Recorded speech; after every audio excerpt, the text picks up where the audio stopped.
इस वक्त मैं महाराष्ट्र के जलगांव जिले में हूँ और यहाँ का यावल तालुका है जहाँ पर किसान ट्रैक्टर के ज़माने पे भी बैलों से खेती करते हैं। आखिर क्यों किसान यहाँ के बैलों के ऊपर निर्भर है, उनकी खेती करते हैं? क्या ये ट्रेडिशनल है या फिर उन्हें ट्रैक्टर नहीं जम रहा है? इसी पे ज़्यादा बातचीत करने के लिए हम किसानों के साथी है और आपसे मिलवाना चाहूँगी कि देखिए जिस तरीके से अभी भी इनके हाथ में बैल है और ज़्यादा करके इस तालुका में हमने देखा है खुद भी कि किसान बैलों से अभी भी खेती कर रहे हैं। आप सबका किसान तक पे स्वागत है। धन्यवाद मैम, थैंक यू। आपसे जानना चाहूँगी कि ट्रैक्टर का ज़माना है, ट्रैक्टर के सब लोग ज़्यादा खेती करते हैं, तो अभी भी बैलों का क्या इम्पोर्टेंस है? बैलों का इम्पोर्टेंट ऐसा है कि बैलों के पाँव से जमीन ये होती है, सॉफ्ट होती है और ट्रैक्टर चलाए तो जमीन हार्ड हो जाती है। तो उसके लिए केली के खेती में पानी हमेशा रहता है और वो हार्ड हो गई तो फिर उसको पौधा बड़ा होने के लिए उसको ये लगता है, देर लगता है, तो बैलों से इजी आ जाता है। तो आपके हिसाब से ट्रैक्टर से ज़्यादा बेटर बैल है? ये इसमें तो बैल ही अच्छा है, बारिश में बैल अच्छा है। आपसे जानना चाहूँगी, आप एक यंगस्टर है, आप भी फार्मिंग करते हैं। हाँ, आप किस चीज़ की खेती करते हैं? मैं केली, कपासी, गेहूँ, हरभरा। तो आपकी राय जानना चाहूँगी कि क्यों तालुका में ही अभी तक, अगर जिले की बात करें, बहुत सारे जिले में मैंने देखे वहाँ पे नहीं गाय का मतलब बैल का इस्तेमाल करते हैं। सिर्फ जलगांव में ऐसे बहुत सारे किसान हैं जो बैलों से अभी भी खेती करते हैं। इस पे क्या आपकी राय है? हमारे यहाँ की जो जमीन है ये काली है, इसमें थोड़ा भी पानी गिर गया तो यहाँ कीचड़ होता है और कीचड़ पे यदि आप ट्रैक्टर जो हेवी वेट रहता है या लाइट वेट होता है कोई भी, तो ये घूमने से एक जमीन कड़क हो जाती है, फिर वाइट रूट्स डेवलप नहीं होते और डेवलपमेंट ना होने की वजह से फिर आपका क्रॉप बढ़ता नहीं है। तो हमें बैलों के यूज़ इसलिए करना पड़ता है कि ज़मीन नरम रहे, जो इसकी वजह से वाइट फ्रूट्स बढ़े और हमारा क्रॉप बढ़े। और दूसरी धारणा हमारी पारंपरिक भी है कि आज भी हम पारंपरिक धारणा से जुड़े हुए कि यदि खेती में बैल यूज़ होगा तो हमारी प्रगति होगी। हम आज भी बैल को भगवान मानते हैं और उसके लिए हम उसका यूज़ करते हैं। तो आप अगर अंदाजन में बता सके कि जिले में कितने % लोग हैं कि अभी भी पारंपरिक तरीके पे ज़्यादा बिलीव करते हैं और उसी तरीके से खेती करते हैं?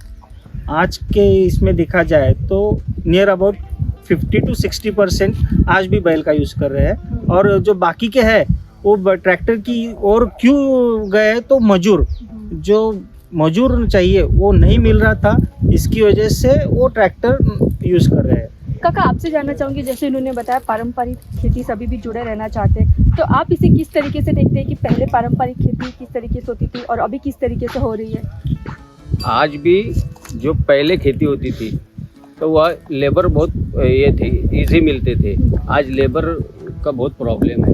और दूसरी बात ऐसी, ट्रैक्टर, छोटे ट्रैक्टर है हमारे पास, लेकिन हमको ट्रैक्टर का काम पसंद नहीं है। जो बैलों से जो सही काम होता है उससे पौधे पे पौधा तो ये होता नहीं, खराब होता नहीं। अगर ट्रैक्टर इधर चले गया तो पौधा टूट जाता है। ये बैल बिल्कुल लाइन सिर चलता है तो वो भी नुकसान हमारा ये कम होता है।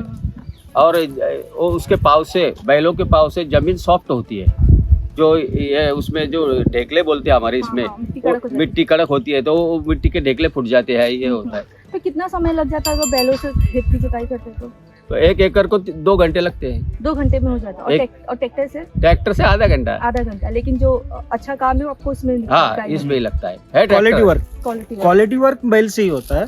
ट्रैक्टर से सिर्फ फास्ट काम होता है, कम लोगों में ज्यादा काम होता है, लेकिन क्वालिटी वर्क हम बैल पे ही ये करते हैं।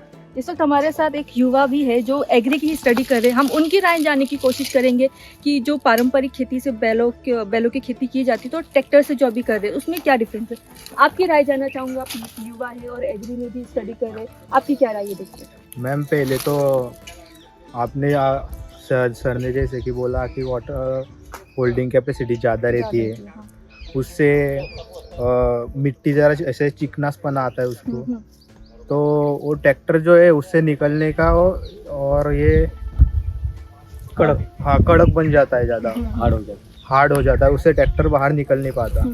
और जो दूसरी जो बात है वो अपने रूट्स के प्लांट के रूट्स के वाइट रूट सिस्टम जो रहती है प्लांट की, उसको हार्म होता है मैम। तो हार्म होने के कारण ट्रैक्टर से प्लांट अपटेक नहीं कर पाता। अच्छे से बढ़ती नहीं होती मैम उसकी, और फ्रूट्स भी थोड़े से डल आते हैं। अगर मैं आपकी स्टडी के बारे में जानना चाहूँ, आप क्या चीज़ की स्टडी कर रहे हैं? Ma'am BSc agree honours agriculture. तो आपके हिसाब से अभी भी अगर पारंपरिक तरीके से करें तो क्वालिटी अच्छी मिलती है? Yes ma'am, definitely ma'am. तो आने वाले समय पे आप क्या देखते हैं कि मैम आने वाले समय में फार्मर ही है मैम, आने वाले कंपनी और कोई नहीं मैम फार्मर के सिवाय अलावा। तो आपको लगता है फार्मिंग में स्कोप है? टेक्निकल अगर फार्मिंग हो जाए तो एक है मैम। और बस मैं बोलना चाहूँगा, हाँ हाँ बोलिए। आने वाला जो पीरियड है वो आज ये भले ही हम इंडस्ट्री के पीछे दौड़ रहे हैं, लेकिन आने वाले 10 सालों में आप एग्रीकल्चर एक बहुत बड़ी इंडस्ट्री बनने वाली है और सब धीरे धीरे वापस इधर ही आने वाला है।